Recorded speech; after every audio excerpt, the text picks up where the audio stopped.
The screams piercing through the marble corridors of the Wellington mansion at 3 a.m. weren't supposed to come from the master bedroom, but there was Marcus Wellington III, the 28-year-old heir to a pharmaceutical empire, writhing in agony as his appendix threatened to burst. The only person awake in the sprawling estate was Elena Vasquez, the night shift maid who had been scrubbing floors just moments before. What happened next would shatter every assumption about class, compassion, and the true measure of a person's worth. But before we dive into this incredible journey, if you believe that kindness knows no boundaries, hit that like button, share this story with someone who needs to hear it, comment below with your thoughts, and don't forget to subscribe to Trillionaire in Love for more inspiring stories that will touch your heart. Elena had been working at the Wellington estate for 3 years, invisible to most of the family members who barely acknowledged her existence. At 45, she supported her elderly mother and younger brother by working 2 jobs, cleaning the mansion at night and caring for elderly patients during the day. Her weathered hands told the story of a life spent in service, but her eyes still held the warmth of someone who believed in the goodness of people, despite rarely experiencing it herself. Marcus Wellington III was everything Elena wasn't: privileged, entitled, and completely disconnected from the struggles of ordinary people. Fresh out of Harvard Business School, he spent his days managing trust funds and his nights at exclusive parties. To him, the household staff were simply part of the furniture, existing only to make his life more comfortable. He had never spoken directly to Elena, never even learned her name despite her presence in his home for years. That night, everything changed. Elena was mopping the hallway outside the master suite when she heard the first scream. Her initial instinct was to ignore it. Rich people's problems weren't her concern, and she could lose her job for entering family areas without permission. But as the screams intensified, accompanied by sounds of someone falling, her conscience overrode her caution. She knocked gently on the door. "Sir, are you all right?" The response was another agonized cry. Elena's maternal instincts kicked in. She opened the door to find Marcus doubled over on the floor, his face pale and sweaty, clutching his side. Even in her limited medical knowledge from caring for elderly patients, she recognized the signs immediately. "Please," Marcus gasped, looking up at her with eyes she had never seen before, vulnerable, scared, human. "Something's wrong. I can't stand up." For a moment, Elena hesitated. Calling an ambulance would wake the entire household. Mr. Wellington SR was in Tokyo on business, and Mrs. Wellington was visiting her sister in Connecticut. The other staff lived in separate quarters and wouldn't hear anything. She could call 911 and wait, but looking at Marcus's deteriorating condition, she realized he might not have that much time. "We need to get you to the hospital now," she said firmly, moving to help him up. "Can you walk if I support you?"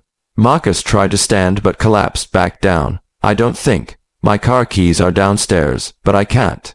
Elena made a split-second decision that would change both their lives. "My car is outside. We're going now." She helped Marcus to his feet, supporting his weight as they slowly made their way through the mansion. Each step was agony for him, and each moment was a risk for her. If anyone discovered she had taken the heir of the Wellington family in her beat-up 15-year-old Honda Civic, she would certainly be fired, possibly sued. But Elena's mother had taught her something that Marcus had never learned in his privileged upbringing. When someone is suffering, you don't calculate the cost of helping, you just help. The drive to the hospital was harrowing. Marcus drifted in and out of consciousness, while Elena navigated through empty streets, her hands shaking as she ran red lights and exceeded speed limits. She kept talking to him, keeping him awake with stories about her family, her dreams, anything to prevent him from slipping away. "Stay with me, Marcus," she said, using his first name for the first time ever. "Tell me about something you love." Through his pain, Marcus found himself talking about his childhood, about the loneliness of growing up in a mansion where love was measured by stock prices and success by the size of your trust fund. Elena listened, realizing that beneath the privilege and arrogance was someone who had never experienced genuine human connection. At the hospital, Elena didn't hesitate. While Marcus was rushed into emergency surgery for acute appendicitis, she stayed. She filled out paperwork with the limited information she knew about him, contacted his family, and waited in the sterile corridors that reminded her of the hospitals where she cared for her patients. The surgery was successful, but complications arose.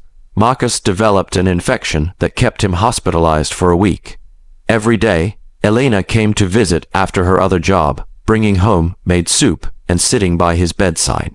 She was the only constant presence in his recovery, while his wealthy friends sent flowers and cards but never showed up. During those long hours of conversation, Marcus learned about Elena's life for the first time. He discovered that she was supporting her diabetic mother who couldn't afford proper medication, that her brother was studying engineering at community college on a partial scholarship, working nights at a gas station to pay for books. He learned that Elena herself had dreams once she had wanted to be a nurse, but family obligations and financial constraints had forced her into domestic work. Elena, in turn, saw past Marcus's privileged exterior to someone who had never learned how to connect with people, who had been raised to see others as either useful or irrelevant. She saw the loneliness that money couldn't cure and the emptiness that success couldn't fill. On his last day in the hospital, Marcus asked Elena a question that revealed how much he had changed. "Why did you help me that night? You could have lost your job. You didn't even like me." Elena smiled, the same warm smile she gave to everyone, regardless of their social status. "I helped you because you needed help. It's that simple. My mother taught me that we're all just people trying to get through this life, and sometimes we need each other." When Marcus returned to the Wellington mansion, he was a different person. His first action was to call Elena into his father's study not as a maid, but as a guest. What he did next shocked not only Elena, but eventually the entire household staff and his family. He handed her an envelope. Inside was a check for $50,000 and a letter of acceptance to the nursing program at the local university, along with a full scholarship he had arranged through the Wellington Foundation. "This isn't charity," Marcus said quietly. "This is a debt. You saved my life, and more than that, you showed me what it means to be human. I want to invest in your dreams the way you invested in my life." But Marcus didn't stop there. He established a fund for the household staff's children to attend college.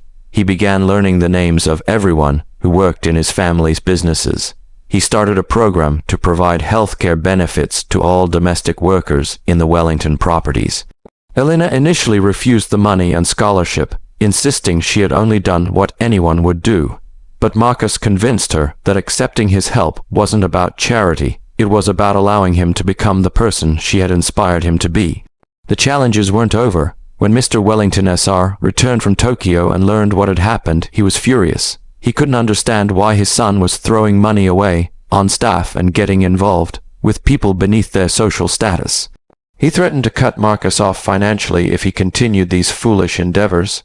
Marcus's response surprised everyone, including himself. He told his father that he would rather build his own life based on genuine values than inherit wealth built on indifference to human suffering. This created a rift in the family that took months to heal, but Marcus never wavered in his commitment to the changes Elena had inspired. Elena faced her own challenges. Some of her coworkers were resentful of her sudden good fortune, accusing her of manipulating the situation for personal gain. She had to prove herself in nursing school while dealing with the emotional burden of leaving her mother's care to others during study hours. But both Marcus and Elena persevered, supporting each other through the difficulties. Marcus would often study with Elena, helping her with coursework while she helped him understand what it meant to live with purpose beyond profit. 2 years later, Elena graduated as a registered nurse, specializing in elderly care. Marcus had transformed the Wellington Foundation into a genuine force for social good, focusing on healthcare access and educational opportunities for working families. He had also convinced his father that businesses built on genuine care for employees were not just more ethical, they were more profitable and sustainable. The story could have ended there, but it didn't. Elena and Marcus discovered that their late-night conversations in the hospital had grown into something neither had expected: genuine love that transcended social barriers. Their relationship faced scrutiny from Marcus's social circle and challenges from those who couldn't believe their connection was real. But their love had been forged in authenticity, built on mutual respect and shared values rather than social expectations or financial considerations. When they married 3 years after that fateful night, it wasn't a fairy tale ending, it was the beginning of a partnership dedicated to proving that compassion and kindness could change the world, one person at a time.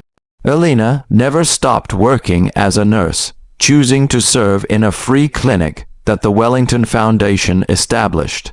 Marcus never returned to his previous lifestyle of meaningless luxury, instead dedicating his wealth and privilege to creating opportunities for others. Their story became a testament to the truth that real change begins with seeing the humanity in every person we encounter. Elena's simple act of compassion, helping someone who needed help, had ripple effects that touched hundreds of lives through the programs they established together. The most profound change, however, was in their understanding of what wealth really means.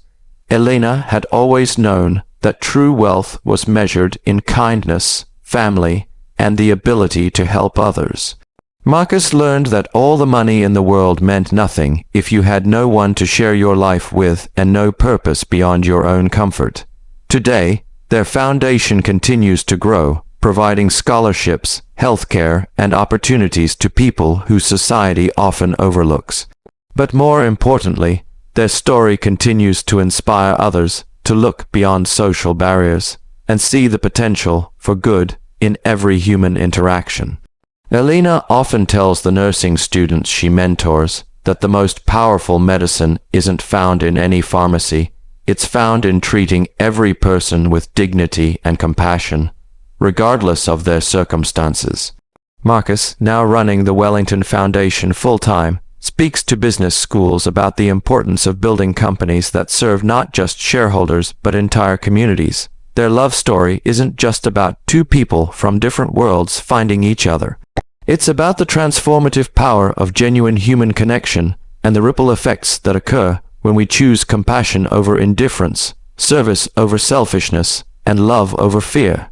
That night, when Elena heard screams from the master bedroom, she could have ignored them. She could have protected her job, avoided risk, and maintained the invisible barrier that separated her world from Marcus's. Instead, she chose to act with courage and compassion, never imagining that her simple decision to help would change not only Marcus's life but hundreds of others. The lesson in their story isn't that every act of kindness will lead to dramatic life changes or fairy tale endings. The lesson is that every act of kindness matters, every moment of human connection has value, and every person we encounter carries the potential to change our lives if we're open enough to see beyond surface differences.